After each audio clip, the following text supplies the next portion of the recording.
I am upset that we are not talking enough about the dance scene in Wicked. Because how did Elphaba and Glinda make up? It was at a dance scene. It was under the witness of everybody around in a social setting. Glinda showed that she is accepting Elphaba's moves and dancing with her, dancing in unison and supporting her in that way. I'm a kids hip-hop dance teacher, and so I actually see this happen in my classes a lot. Because the origin of hip-hop is freestyle. It's making up moves that's your own and then be so confident with it that people start to want to learn that from you. In breaking and in hip-hop dance, so much of like what we usually consider might be weird, if you can incorporate that into your dance style, suddenly people are like, whoa, that was cool. They give props, they hype up for that.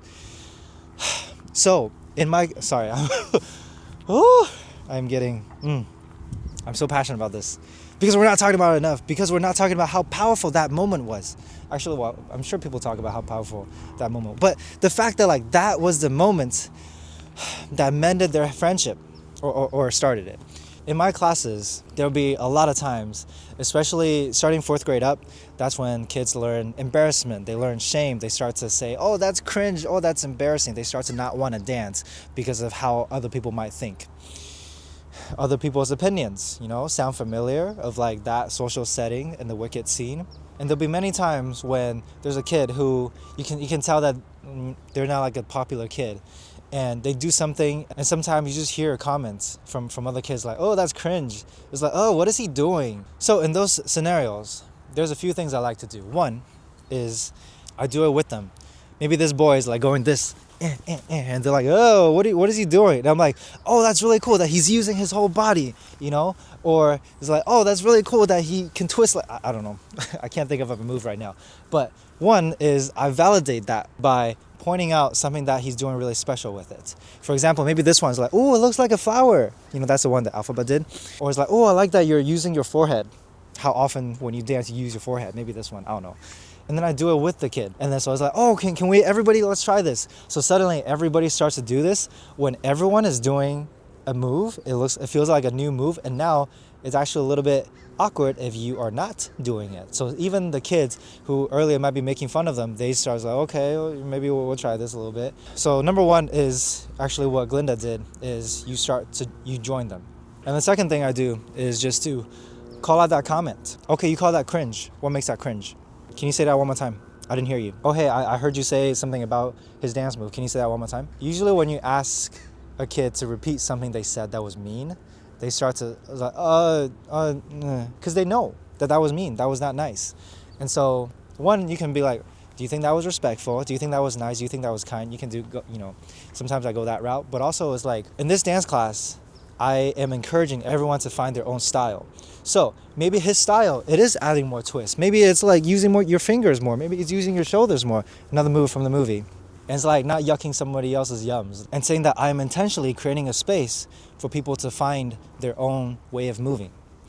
And it's really easy for me to actually find examples and stories that validate this because I teach a dance called Campbell locking. A lot of people know it as locking. And it was created by a guy named Don Campbell where he literally made a mistake. He was trying to learn another move, but then he just was really nervous that he froze up and then he ended up creating another move, right? So from that story, I say all the times, like, it was because he made a mistake and then his friends saw beauty in that. It's like, whoa, I like the way that you locked your body up, like the way that you did that lock. Yo, Campbell, do that lock, do that Campbell lock. Now, over time, it has grown into its own dance form. That like Michael Jackson has learned it, BTS has learned it. So suddenly the kids are like, oh, okay. And it's so beautiful when you see the kids then start to embrace every dance move that every kid comes up with, rather than casting their judgments on like, that's a bad move, that's a good move. One time I was a high school kid, and then we were talking about how like you can come up with moves. It's like, oh, and then you give it a name, and suddenly, like this is the prep, it's an actual hip hop move. But again, the kids don't know that, so then what they know is like, the floss. And they're like, yeah, but that's an actual move. So they think this is not a move, like brush your hair, but this is an actual move. So then we go in talking about, okay, what makes that an actual move? And I even talk about how, Michael Jackson with the moonwalk. I can't do moon, especially not in this. Yeah, I do not teach in these Crocs. I have finished teaching just now, so I'm just chilling right now, and this is also mulch, so I can't do that moonwalk. Moonwalk is just a backslide, but because Michael Jackson popularized it and then called it the moonwalk, people call it the moonwalk. So I'm like, yeah, same story with a flop, same story with a gritty, whatever. So what is a real dance move?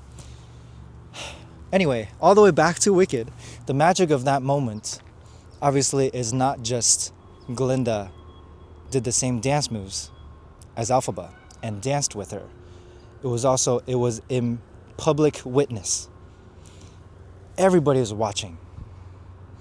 And again, I see this so much in kids' classes, because it's different than like you and another friend in private just decided, okay, we're going to do the same dance. Okay, I'm going to learn your move now. But no, like deciding to do that publicly in everybody's witness, and especially in that scene, if you watch it again, her friends tried to stop her. It's like, what are you doing? Stop.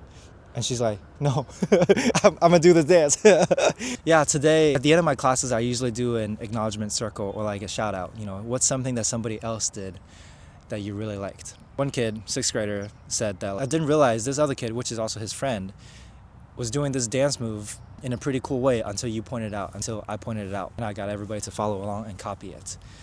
And he's like, oh, now that you pointed out and said that it was good, and I can see why that it was good. And of course, round of applause to that kid. And I'm like, yeah, doesn't it feel great to actually get recognized for your art, for your creativity? Because those two kids are friends. They were like messing around. They're like, oh, we can do this. And I'm like, yo, what you actually did, that was really cool. Can we all try that? And then that's when the other kid's like, oh, that was actually really cool because of this. And I love that he decided to give that acknowledgement, that shout outs in class, in front of everyone, rather than, after class, like, oh, I guess that was pretty cool, There's so much healing in being witnessed, in being recognized, and publicly accepted and embraced and celebrated in that way. So, dance, in my opinion, is the most vulnerable form of art. Your full body is on display in front of people, and it's very hyper present in this moment. And so for you to full body feel what it's like under everybody's vision and be accepted and celebrated like that. That's why I love doing this work, and really grateful that the dance form that I teach is hip hop, is freestyle, is cannibal locking, where your individuality is really celebrated. That scene happens in my classes all the time. I guess maybe that's why I'm so excited and so upset that not enough people are talking about this, because yeah, even when those moments happen in my class, I'm like, I wish more adults can see this and experience this. They can experience what it's like to be embraced and accepted in your own individuality, in your own creativity. And yeah, a lot of psychologists have said, what we experience from a movie, from art, because we feel it, it is real for us. So people who feel something watching that scene, they experienced it themselves as if that happened to them. And so, yeah, I just want to call more attention to that scene and that fact and that feeling. If you do not remember that scene, please, it's on YouTube. Watch that scene again and feel that in yourself. It is so beautiful. Oh, and also it's because of me wishing more adults get to experience this, that I am starting something I call Kids Dance Class for Adults, where it's exactly what it sounds like. I use my kids' classes lesson plans and bring it to adults. So then we get to play, we get to experience things like this, because it's so healing and it's so beautiful. Anyway, go watch that scene again. Oh, so good.